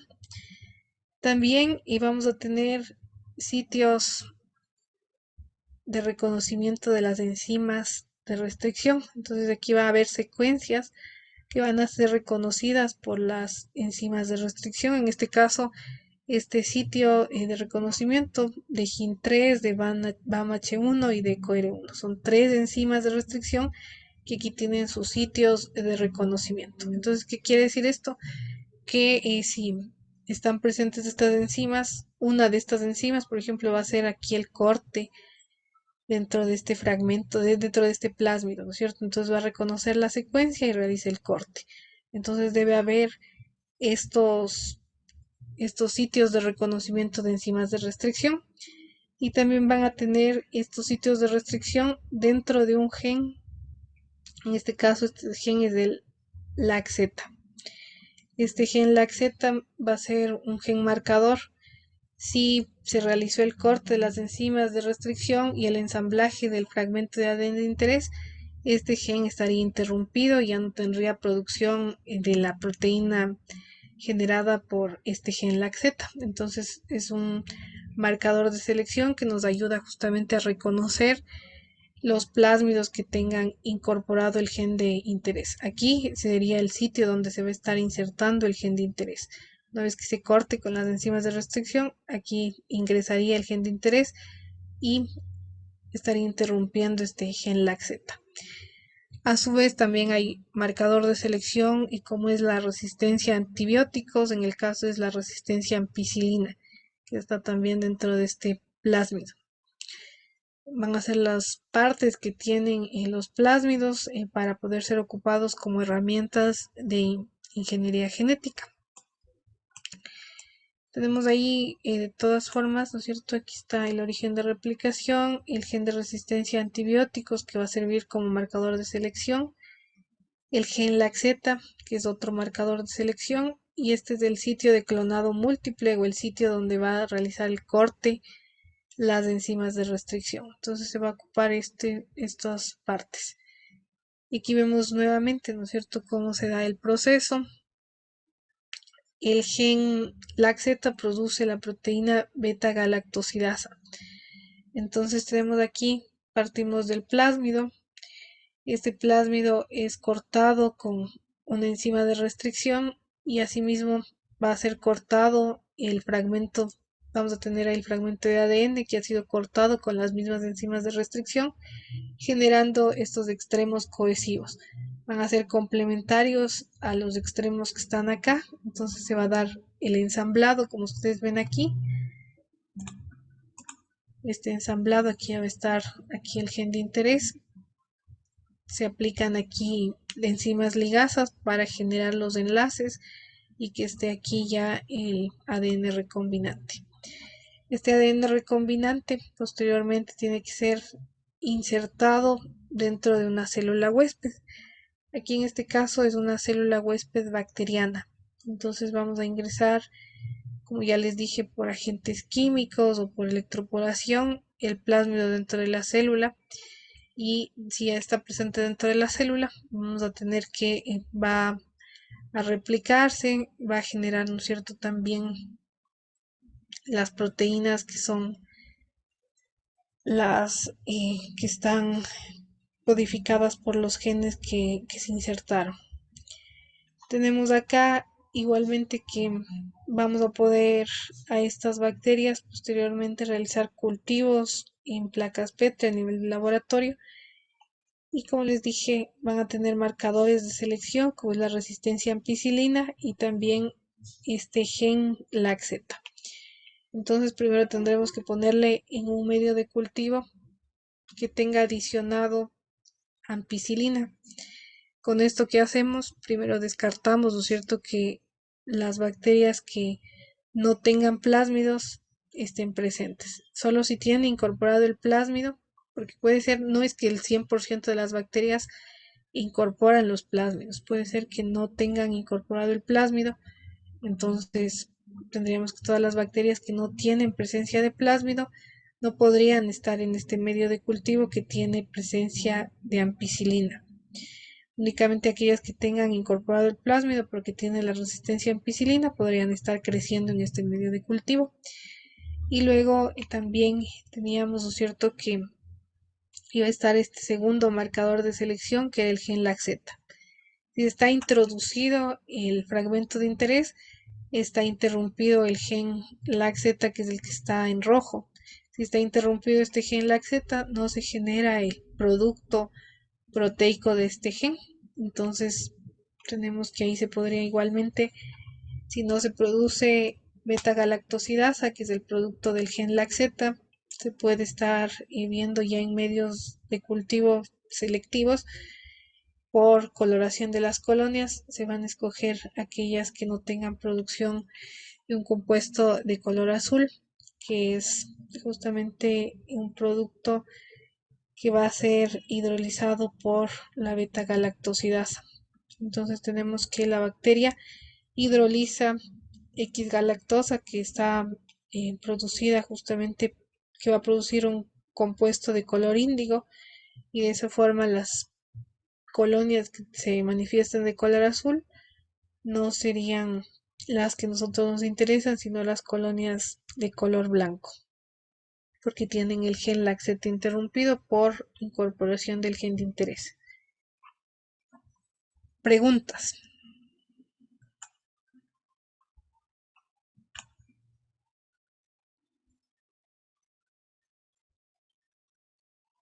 No hay preguntas, chicos.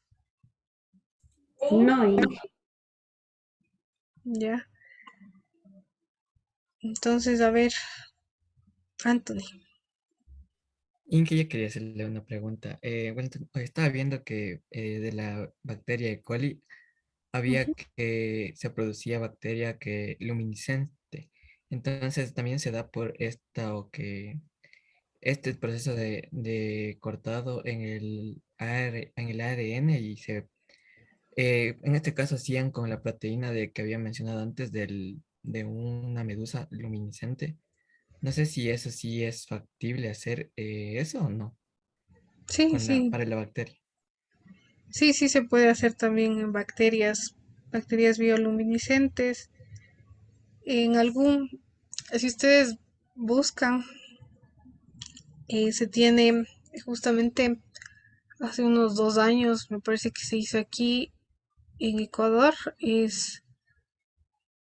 se trabaja a nivel mundial, se llama arte con bacterias, y justamente se tenía unas cepas de bacterias que producen la proteína GFP, que son proteínas bioluminiscentes. Entonces, se hace, si ustedes buscan en internet arte con bacterias, o me parece que es American Microbiology Association, algo así, es que justamente genera esas, esas, estos concursos, vamos a tener ahí que ocupan justamente esas cepas de bacterias que son bioluminiscentes y que tienen incorporación de la proteína GFP o Green Fluorescent Protein. Entonces déjeme ver que se tiene igual producidas de esa forma. Entonces tenemos acá, ustedes buscan arte con bacterias, ven que se ocupa, por ejemplo, para promover justamente el conocimiento de las bacterias, dar a conocer lo que tiene que ver con microbiología, y se hace un concurso anual de estos tipos de arte con bacterias, y ahí se generan cultivos, ¿no es cierto?, donde se ocupan estas bacterias que tienen incorporación del gen de la medusa, que es la Green Fluorescent Protein. Entonces tenemos ahí, todas estas van a ser bacterias que tienen incorporación de genes de bioluminiscencia, como ustedes ven acá. Esas no, pero son estas que en oscuridad brillan. Entonces tienen ese tipo de bacterias que sí se realiza. Se ocupa también como marcador de selección, en vez, por ejemplo, si no se quisiera ocupar la resistencia a antibióticos, se pudiera ocupar el gen de producción de esta proteína fluorescente y con eso, por ejemplo, podrían ver si produce o no, ¿no es cierto?, esta bioluminiscencia y con eso se podría descartar aquellas colonias que no produzcan la bioluminiscencia. Entonces puede ser ocupado también como marcador de selección. Eso, Anthony. No sé si tienen alguna otra pregunta, chicos. Ya, Inge, gracias. Y también estaba viendo que, o sea, parecían una iluminación autosustentable que se podría hacer esto en plantas, o sea, en árboles para disminuir el uso de postes eléctricos. No sé si es posible en plantas, o sea, en árboles. Sí, sí se puede hacer justamente producción de esta proteína en animales, también en plantas. Sí se puede hacer, pero como le dije, se tiene bastantes regulaciones que se tendría que pasar para que se permita estas aplicaciones. Hay mucha gente que está en contra de los transgénicos y parte de estar en contra es justamente oponerse a todas las aplicaciones que tengan que ver con la ingeniería genética, con esto del ADN recombinante. Ujú. Pero sí se tienen muchas aplicaciones que se podría dar justamente a estas proteínas fluorescentes. Y se ha mutado, por ejemplo, las proteínas fluorescentes y se tienen no solo ya el color verde, sino se tienen también diferentes colores que se ha logrado obtener y por mutación igualmente de esos genes. Se tienen colores amarillos, rojos, rosados, que se tienen igual de estas proteínas. No sé si tienen alguna otra pregunta, chicos.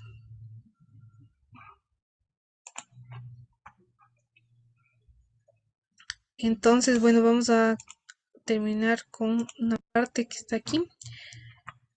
Entonces, como vemos, tenemos el plásmido, ¿no es cierto? El plásmido ya sabemos que es una molécula extracromosomal de ADN circular y va a tener estos sitios característicos, resistencia a ampicilina o a cualquier antibiótico, puede ser canamicina, puede ser penicilina, diferentes tipos de resistencia, pero en este caso tenemos que esta parte es de resistencia a ampicilina. El ORI, que es el sitio de origen de replicación. Tenemos el gen LAX-Z, que va a ser otro gen que va a servirnos también como marcador para seleccionar aquellos plásmidos que hayan incorporado nuestro gen de interés, aquellos plásmidos también que hayan sido insertados dentro de nuestra célula huésped y que tengan incorporación del gen de interés. Entonces, eso tenemos este otro marcador de selección que es el gen LAX-Z. Y tenemos aquí el sitio de clonado múltiple o el sitio de restricción, que va a ser sitios de reconocimientos de enzimas de restricción. Entonces, ¿qué se hace?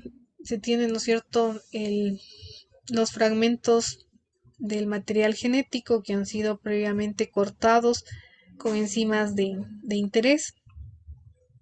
Con estas enzimas de restricción se genera esta digestión del plásmido que va a ser el corte del plásmido y el corte también del fragmento con las mismas enzimas de restricción. Como les dije, las enzimas de restricción son conocidas como tijeras moleculares que sirven para cortar fragmentos de interés. Entonces, este fragmento, por ejemplo, es nuestro ADN de interés, el gen de la quimosina, por ejemplo. Y tenemos acá el plásmido, que igualmente va a ser cortado con la misma enzima de restricción. Tenemos aquí que se genera, ¿no es cierto?, este corte posteriormente que ha sido digerido o cortado nuestro fragmento de interés y también nuestro plásmido, va a tener aquí presencia de extremos que son cohesivos y que van a ser extremos que son compatibles entre el plásmido y este gen de interés. Todo esto es a nivel de laboratorio, entonces se va a dar el proceso de ligación, se va a colocar dentro de estos tubos, ¿no es cierto?, ya el producto, los fragmentos digeridos de ADN del plásmido y se va a colocar aquí la enzima ligasa. Esta enzima ligasa va a ser, como les dije, la goma molecular que permite la unión, la formación nuevamente de los enlaces fosfodiéster, y va a permitir que esté formado de forma estable la unión del ADN de interés con el plásmido. Y tenemos dos resultados posibles. Nunca es que se va a generar 100% de plásmidos que han sido incorporados del ADN de interés, sino que podemos tener plásmidos recombinantes donde tiene la presencia del ADN de interés, que es este que ustedes ven acá, o plásmidos no recombinantes, plásmidos que no tengan incorporación del ADN de interés. Esos son los dos posibles resultados que tenemos. Y aquí tenemos, bueno, un video que va a hacerle más fácil tal vez la comprensión de lo que tiene que ver con el proceso que se va a estar dando de la formación del ADN recombinante. Tecnología de ADN recombinante. Aquí tenemos un plásmido y nuestro ADN de interés. ADN recombinante es el nombre general para la extracción de un trozo de ADN y combinarla con otra cadena de ADN. Mediante la combinación de dos o más diferentes de la cadena de ADN. En la mayoría de los casos, el ADN recombinante se forma cuando los fragmentos de ADN de dos o más organismos diferentes se empalman y se unen en un laboratorio. En esta técnica, el ADN se corta en sitios específicos con una enzima de restricción que localiza una secuencia específica de aminoácidos en el ADN y lo corta en ese lugar, dejando fragmentos de ADN con bases nitrogenadas o extremos pegajosos sin par. El ADN es una secuencia de bases nitrogenadas como lo es adenina, timina, guanina y citosina, en lugar de una secuencia de aminoácidos como a continuación se muestra. Aquí se muestra el ADN de interés siendo empalmado en el resto de la cadena con ayuda del ADN ligasa.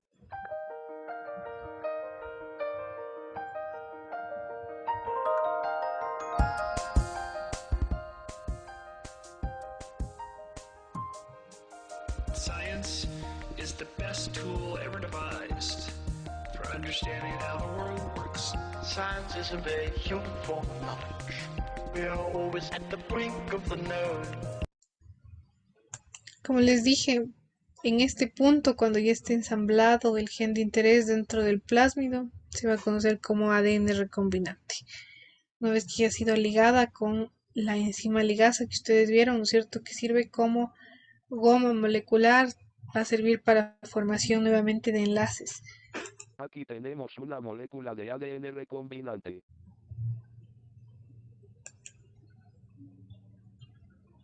El uso de bacterias para copiar el ADN de interés. Plásmidos. Dentro de las células bacterianas no es solo una hebra de ADN que se encuentra en forma de anillo. A veces, otros anillos más pequeños de ADN se encuentran en las bacterias.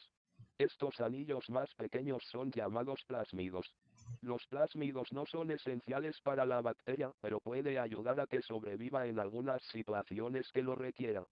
Aquí se muestra la reproducción de las bacterias con la información que nos interesa. Las funciones de los plásmidos. Como les dije, ¿no es cierto?, los plásmidos no es que van a quedar ahí ya ensamblados con el ADN de interés, sino que tienen que ser insertados dentro de células huésped. Las células huésped en este caso son células bacterianas.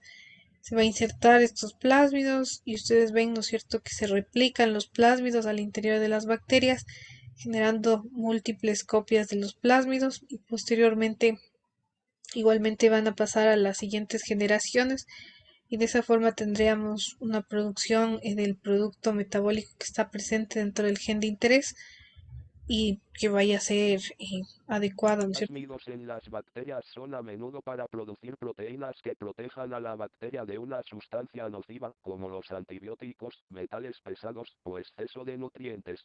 Las enzimas de restricción con la misma enzima restrictiva como la molécula de ADN que se desea realizar en el ADN recombinante, el ADN del plásmido se corta en el mismo.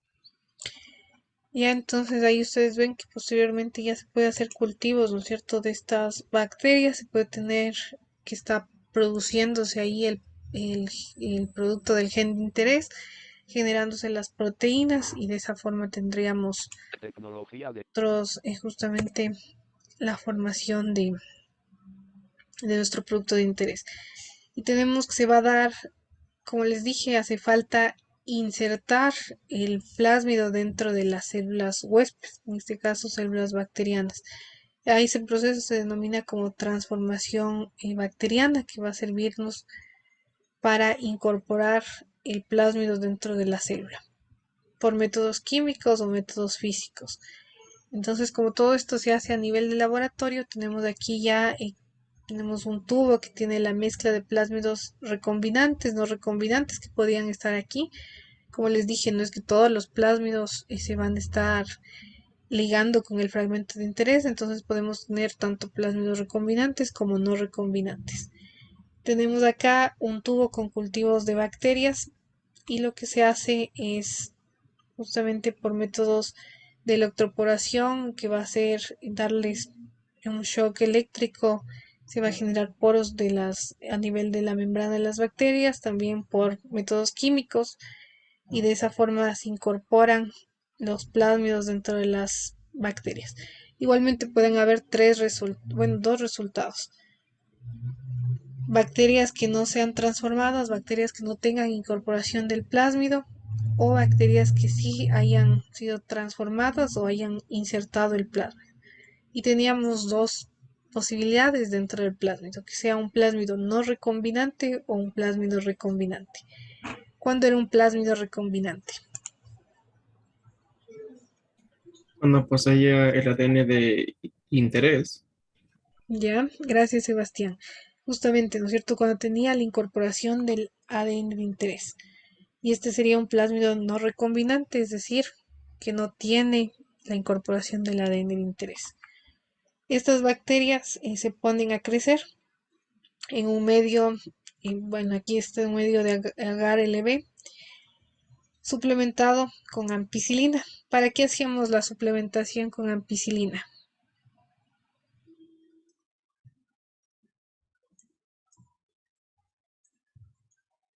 Como resistencia. Ya, entonces teníamos que aquellas bacterias, ¿no es cierto? Aquí teníamos tres posibles resultados. Bacterias no transformadas no tienen el plásmido. Bacterias transformadas con el plásmido no recombinante y el plásmido recombinante. Teníamos que en los plásmidos, este que está en azul era el gen de resistencia a ampicilina. Entonces, bacterias no transformadas no tienen la resistencia a ampicilina. Entonces, si ponemos dentro del medio de cultivo ampicilina, este tipo de bacterias no pueden crecer, porque no tienen la resistencia a ampicilina. Con este medio de cultivo con suplementación de ampicilina, únicamente se logra el crecimiento de bacterias que tengan la presencia de los plásmidos. Bueno, también tenemos otro marcador de selección que es el IPTG y XGAL, que va a producir justamente, ¿no es cierto? Si el gen está, este era el gen LAGZ, el que está en amarillo. Si está el gen intacto, vamos a tener que producir una coloración azul.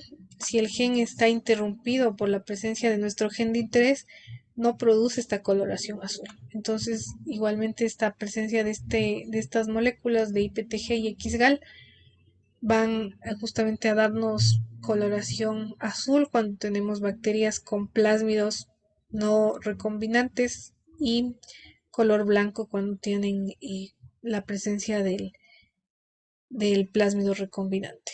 Entonces, una vez que se incuban 37 horas, 37 a 37 grados por 16 horas, tenemos, ¿no es cierto?, el crecimiento de bacterias, y nuestras bacterias que nos interesan son las que tienen coloración blanca, porque tienen el gen LAGZ que está interrumpido por nuestro gen de interés. Bacterias azules no nos interesan porque esas son aquellas que tienen el plásmido que no ha sido recombinante. Y aquí podríamos tener, ¿no es cierto?, tres resultados posibles. Y vamos a tener bacterias no transformadas en un medio con ampicilina. Como no tiene presencia de plásmido, no crece esa bacteria.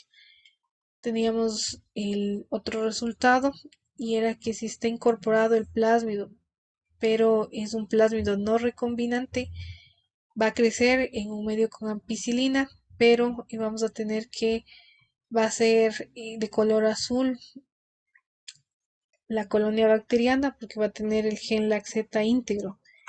Entonces, de esa forma podemos descartar las colonias de color azul.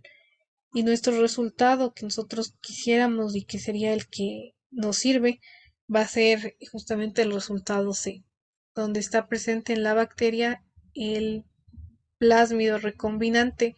Es una bacteria transformada con el plásmido recombinante, entonces en un medio con ampicilina crece la bacteria porque tiene el plásmido, tiene la resistencia a ampicilina, y en un medio que tenga IPTG y XGAL, como tiene el gen laxeta interrumpido por la presencia de nuestro gen, vamos a tener que la colonia es blanca. Entonces, por coloración de colonia, nosotros escogeríamos a estas colonias que sabemos que son justamente aquellas que tienen incorporado nuestro gen de interés.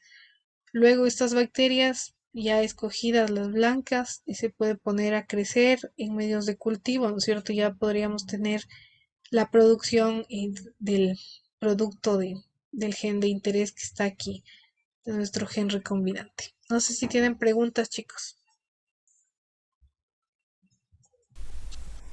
Inge, una pregunta. Para tener eh, esto del plásmido ya recombinante, ¿se necesita igualmente controlar la temperatura y las horas? ¿O cuáles serían las mejores condiciones para que todos, si es posible, que salgan así blancos? Ya, como les dije, esto no va a ser como que todas las células van a transformarse, todas las células van a incorporar plásmidos. Se les da, como les dije, un estímulo químico o un estímulo por electroporación. Sin embargo, no podemos obtener, estos son los posibles resultados que se obtienen aquí. Puede haber bacterias que haya muchas colonias blancas, muchas colonias azules. No podemos asegurar que sea el 100%. Sin embargo, sí se van a tener que controlar las condiciones porque siguen siendo bacterias, ¿no es cierto?, seres vivos que van a tener temperatura óptima de crecimiento, y vamos a ver después de horas el crecimiento macroscópico que es las colonias. Entonces, sí vamos a necesitar controlar temperatura y tiempo siempre, ¿no es cierto? Porque van a ser bacterias que van a tener su temperatura óptima de crecimiento y también un tiempo en el que se observan las colonias. Entonces, no sé si esa era la pregunta, Franklin. Sí, y en el caso de que no se haya recombinado, ¿de qué color sería? Si no ¿O cómo es, se distinguiría? ya, tenemos, ¿no es cierto?, que si no está recombinado el plásmido, si no es un plásmido recombinante, van a ser las colonias de color azul. Como les dije, hay dos marcadores de selecciones de selección dentro del plásmido. Hay el marcador, bueno, acá veámosle nuevamente, es el plásmido, tiene todos estos componentes. La resistencia a ampicilina es un marcador de selección. Este nos va a ayudar a determinar bacterias que tienen incorporado el plásmido. Si no está dentro de la célula el plásmido, no tendría esta resistencia a ampicilina, y en un medio con ampicilina no podría crecer esa bacteria. Y tenemos otro marcador de selección que es el gen laxeta. Entonces, bacterias que tengan incorporado el plásmido con un plásmido recombinante va a estar interrumpido porque este va a ser el sitio donde se va a insertar nuestro gen de interés. Entonces este gen laxeta que está en amarillo va a estar interrumpido y no va a generar el producto metabólico. Entonces va a ser colonias de color blanco. Si tenemos en cambio el gen laxeta que está íntegro, no hay inserción de nuestro gen de interés, van a ser colonias azules. Entonces, de acuerdo a eso, tenemos dos marcadores de selección que nos ayudan a identificar nuestras bacterias que sí tienen el plásmido recombinante. ¿Ya? No sé si está claro, Franklin. Sí, Inge, gracias.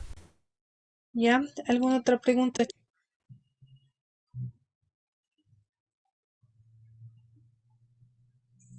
No. Entonces, bueno, en bacterias logramos hacer esto fácilmente, ¿no es cierto? Entonces, por ejemplo, aquí es clonación justamente de un gen en un plásmido con selección azul-blanca, que es lo que hemos visto más a detalle. Y por ejemplo, aquí es la inserción del gen de interés, puede ser para producción, por ejemplo, para producción de insulina humana. Entonces se extrae el gen de la insulina humana y se inserta igualmente. Posteriormente se realiza, ¿no es cierto?, ya la distinción de qué células tienen el inserto del plásmido recombinante, y posteriormente vamos a tener ya que cultivamos nuestras bacterias, y estas bacterias van a tener una producción de insulina, la producción de insulina humana, y posteriormente se habrá que hacer una purificación de estas moléculas de insulina y van a ser utilizadas para fármacos. Con la misma técnica se puede lograr también producción de enzimas, como eran las enzimas recombinantes, como la quimosina. Si ustedes se acuerdan, ¿no es cierto?, dentro de la quimosina recombinante, vamos a verle. Era prácticamente el mismo proceso, ¿no es cierto?, que lo vimos de forma general. Entonces aquí tenemos, déjenme ver si encuentro este gráfico.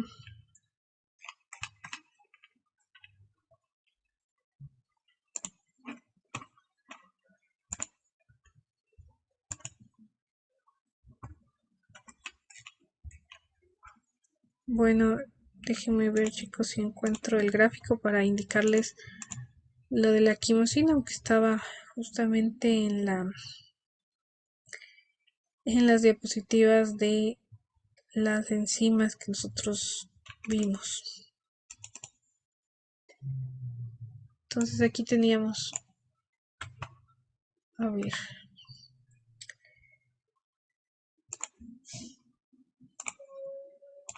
si ustedes ven, es lo mismo, ¿no es cierto? Tenemos la producción de quimosina recombinante, partimos del gen de interés extraído, ¿no es cierto? Este va a ser de origen animal, que es el gen de la quimosina. Esta quimosina va a ser cortado el fragmento de interés con las enzimas de restricción. Asimismo, el plásmido es cortado con las enzimas de restricción. Tenemos aquí estos extremos, tanto del gen de interés como del plásmido, van a ser complementarios. Entonces vamos a unirles con la enzima ligasa. Aquí está indicada la enzima ligasa. Se forma el fragmento de ADN recombinante. A partir del punto 4, como ustedes ven, se genera el ADN recombinante.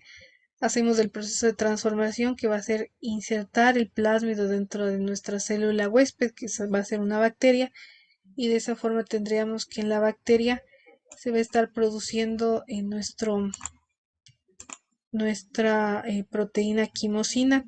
Luego tenemos que hacer cultivos en mayor escala, en matraces, en bioreactores, etcétera, y con eso tendríamos producción de nuestra enzima recombinante, que es la quimosina, y esta enzima quimosina tendrá que ser purificada para ser ocupada en procesamiento de quesos. Entonces, esto es básicamente igual la técnica de ADN recombinante que se ocupa para obtención de este tipo de moléculas, de enzimas, para producción de quesos. No sé si hay preguntas, chicos.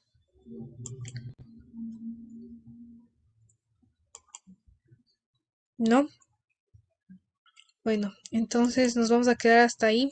No les voy a tomar una prueba, sin embargo, a ustedes, solo indicándoles que va a haber prueba, participan o preguntan algo, chicos. Realmente es por su propio bien entender esta temática, que es bastante actual y que sirve también para entender los transgénicos, todo lo que se está desarrollando, y que ustedes puedan tener también una opinión formada posteriormente sobre si están a favor, si están en contra de los transgénicos, cómo se producen, Entonces, bueno, eso chicos.